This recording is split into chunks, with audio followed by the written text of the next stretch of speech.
नमस्कार दोस्तों, जीएसटी के इस नए वीडियो में हम जीएसटी रजिस्ट्रेशन कैंसलेशन के बारे में सीखने वाले हैं। ओके, जीएसटी आप सभी को पता रहेगा कि जीएसटी रजिस्ट्रेशन हम लेते हैं और उसके बाद हम टैक्स इनवॉइसेस वगैरह इशू करते हैं। ओके, और हमारा बिजनेस चालू रहता है।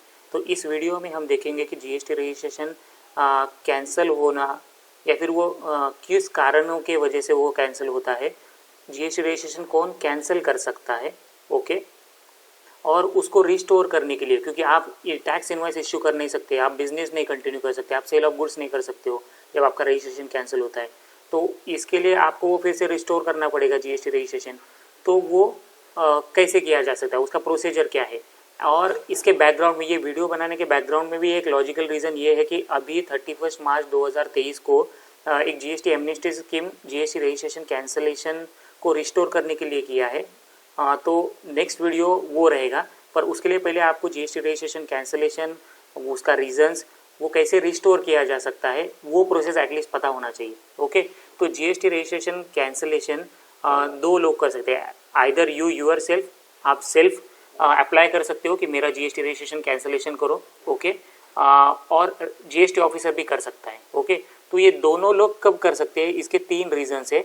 और सेक्शन 29(1) जो है, okay, section 29(1) central sales tax act का है, उसमें ये तीन रीजंस ऐसे है कि जिसमें जीएसटी ऑफिसर और आप खुद भी अप्लाई कर सकते हो रजिस्ट्रेशन कैंसिल करने के लिए।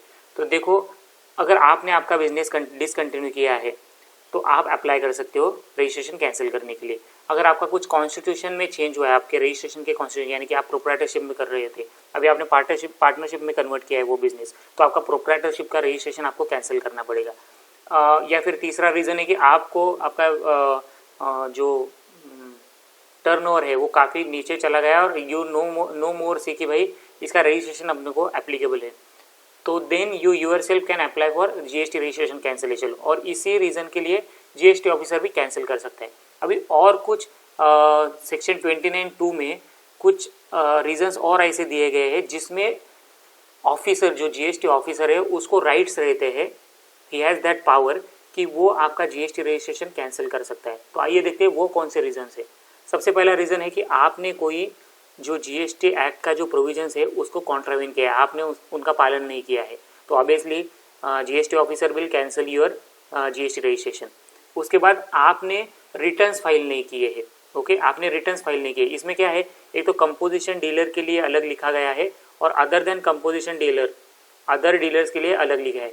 तो कंपोजिशन डीलर का क्या होता है, कंपोजिशन डीलर को सालाना एक बार फाइनेंशियल ईयर कंप्लीट हो जाने के बाद 3 मंथ में उसको एक रिटर्न फाइल करना पड़ता है एनुअली। ओके, अगर वो 3 मंथ्स में वो रिटर्न फाइल नहीं करता है तो उसका GST registration GST officer cancel कर सकता है। फॉर अदर डीलर्स इन्होंने सेक्शन 29(2)(c) में यहाँ पे लिखा गया है कि अदर देन अबोव, यानी कि सेक्शन 10 या फिर कंपोजिशन डीलर के अलावा जो डीलर्स है, they have not furnish returns for such continuous tax period as may be prescribe. अभी आप लोग ही मुझे बताया कि ये जो as may be prescribe period है ना, वो क्या है, क्योंकि मैंने बहुत ढूंढा पर मुझे अब तक मिला नहीं।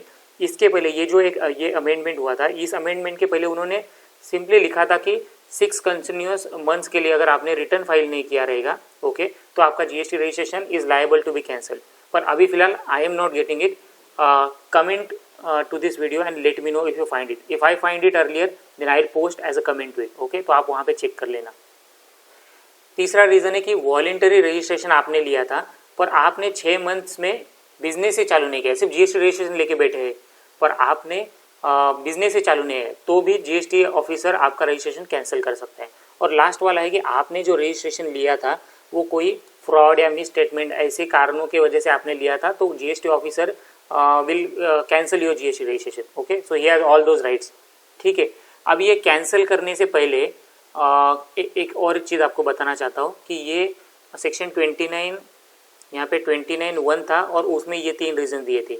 सेक्शन 29(2) था जिसमें एक्चुअली 5 रीज़न थे, पर उसमें से 2 रीज़न मैंने इकट्ठा कर दिए इसमें, क्योंकि those were related to the same issue कि भाई आपने रिटर्न फाइल नहीं किया है। ओके, तो ये पहला वाला इशू था वो क्लॉज ए था सेक्शन 29(2) का, यहाँ पे जो लिखा था मैंने, ये क्लॉज बी है, क्लॉज सी है, क्लॉज डी है और क्लॉज ई है, ऐसे 5 क्लॉजेज है। उसमें से बी और C is related to late filing of returns, okay, within time period allot आपने वो फाइल नहीं किया, एक सब्सटेंशियल पीरियड हो चुका है, and then GST officer says कि भाई अभी मैं आपका रिटर्न आपका रजिस्ट्रेशन कैंसिल करूंगा।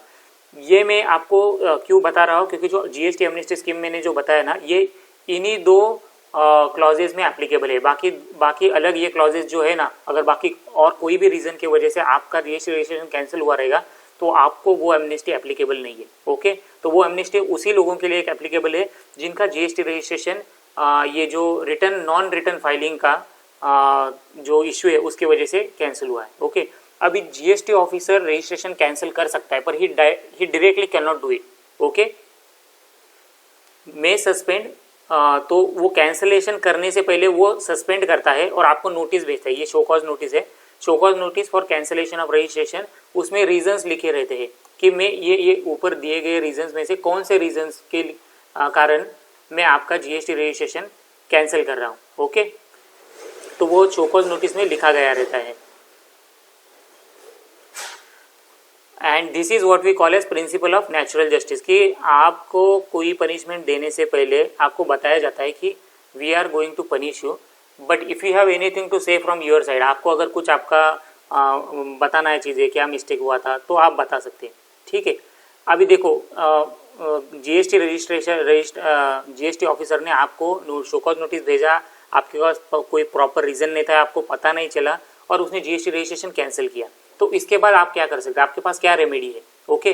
तो सेक्शन 29 जो ऊपर हमने देखा उसमें जीएसटी रजिस्ट्रेशन कब कैंसिल कर सकता है, कौन कर सकता है, वो लिखा गया है। सेक्शन 30 जो है उसके नेक्स्ट वाला, उसमें उन्होंने बताया कि एक बार जीएसटी रजिस्ट्रेशन कैंसिल होने के बाद आप क्या कर सकते हो, आप एक एप्लीकेशन कर सकते हो for revocation of cancellation of registration. जो कैंसिलेशन ऑफ रजिस्ट्रेशन हुआ है उसको रिवोक करने के लिए आप एप्लीकेशन कर सकते हो। अब ये एप्लीकेशन कितने दिनों में करना पड़ता है, ये एप्लीकेशन आपको विद इन 30 डेज करना पड़ता है। जब आपका कैंसिलेशन ऑर्डर आपको मिल जाता है ना, ओके, जब वो सर्व होता है, मिल जाता है नहीं, जब आपको सर्व हो जाता है, जब वो पोर्टल पे अपलोड किया जाता है, उसके विद इन 30 डेज आपको एप्लीकेशन करना है for revocation of cancellation of registration, जो ऊपर मैंने बताया, ओके। अभी अगर शायद 30 दिन में नहीं हुआ तो आप नेक्स्ट और 30 डेज, अगर आपके पास कोई शो कॉज कोई सफिशिएंट कॉज है, आप बीमार गिर गए या फिर कोई जो भी है कि जिसकी वजह से आप वो कर नहीं पाए विद इन 30 डेज, तो अगर असिस्टेंट कमिश्नर और जॉइंट कमिश्नर अलाउ करता है तो आप विद इन नेक्स्ट 30 डेज आप कर सकते हो, और कमिश्नर विच इज हायर रेम अगर वो अलाउ करते हैं तो और 30 डेज में आप एप्लीकेशन कर सकते हो। पर मेक श्योर कि आप वो एप्लीकेशन करें। अगर आप इनके बाद भी अगर एप्लीकेशन नहीं करते हो तो आपके पास कोई चारा नहीं, आई गेस अपील का रहेगा, पर फिर भी आपके पास ऐसे कोई चारा नहीं है कि जीएसटी रजिस्ट्रेशन आपका रिस्टोर हो सके, ओके। अभी काफ़ी सारे डीलर्स है, जीएसटी नया है तो उनको पता नहीं है, उनके वजह से उनका जीएसटी रजिस्ट्रेशन कैंसिल हो चुका है और उनके पास अभी ये 30 डेज प्लस 30 डेज और 90 डेज निकल चुके हैं, and they can't even apply for application for revocation of cancellation of registration, okay. तो अभी वो रिस्टोर करने के लिए ही ये डेज पास हो जाने के बाद एक नया एमनेस्टी आया है जो हम नेक्स्ट वीडियो में देखेंगे, ओके। तो इस वीडियो में हमने क्या देखा, सेक्शन 29 देखा जिसमें जीएसटी रजिस्ट्रेशन की वजह से कौन कौन कर सकता है, जीएसटी ऑफिसर या आप खुद कर सकते हो। इनमें से आप कौन से रीज़न के लिए कर सकते हो एप्लीकेशन फॉर कैंसिलेशन की, मैं बोलता हूँ कि मेरा रजिस्ट्रेशन कैंसिल करो, तो ये 3 रीज़न थे। बाद में ये 5 रीज़न थे अलग अलग जो 29(2) में लिखे थे, जो कि जीएसटी ऑफिसर खुद वो अगर सेटिस्फाई होता है कि आपने ये गलतियाँ की है तो वो he will go for cancellation of the registration, but before that cancellation he will use the principle of natural justice, आपको एक शो कॉज नोटिस देगा, okay, and then he will cancel हो जाने के बाद विद इन 30 डेज आपको ये application करना है फॉर रिवोकेशन, ओके। और अगर वो 30 डेज में आप नहीं करते हो तो नेक्स्ट 30 डेज प्लस 30 डेज आपको सहूलियत दी गई है, ठीक है। तो नेक्स्ट वीडियो में हम एमनेस्टी देखेंगे कि जिन लोगों का ये टाइम पीरियड खत्म हो चुका है वो अब क्या करें, okay. Thank you so much.